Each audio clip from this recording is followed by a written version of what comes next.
Hallo, Hoi, Mirella Klomp. Glenn Vaas. Goedemiddag. Aangenaam. Hallo, John Huibers. Mirella Klomp.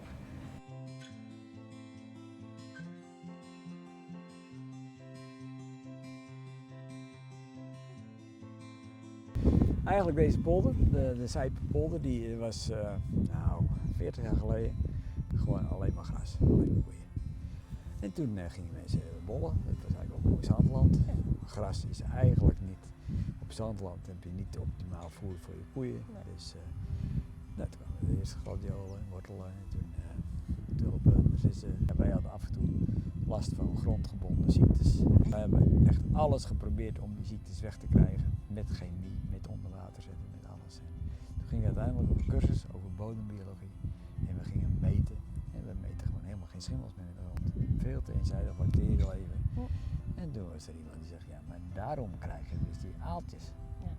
Nou, als dat zo is, dan gaan we er wat aan doen. Nou, wat moet je dan doen? Ja, stoppen met ploegen. Altijd levende wortels in de grond. Geen fungiciden gebruiken. Geen kunstmest. In dit geval zijn we bezig met onze narcissen.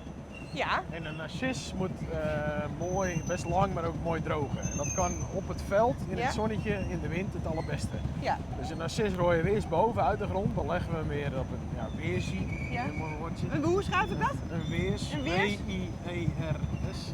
Een wiersie. Ja, Dus dan drogen ze mooi, dus die wortels die drogen ook allemaal in. En dan gaan we ze dus weer opscheppen. ja, En dan gaan we ze dus nog een keer leeg draaien, halen een beetje het laatste vuil eruit, het laatste Ja. zand er even uit. ja. En dan door al die bewerkingen hebben ze even goed weer een beetje wondjes, lichtelijk. Weet je, Ja. dat huid van een bolletje, dat is hetzelfde als onze huid. Beetje kwetsbaar. Beetje kwetsbaar, dus gaan we eerst weer op lucht zetten, drogen. Op lucht zetten. Ja.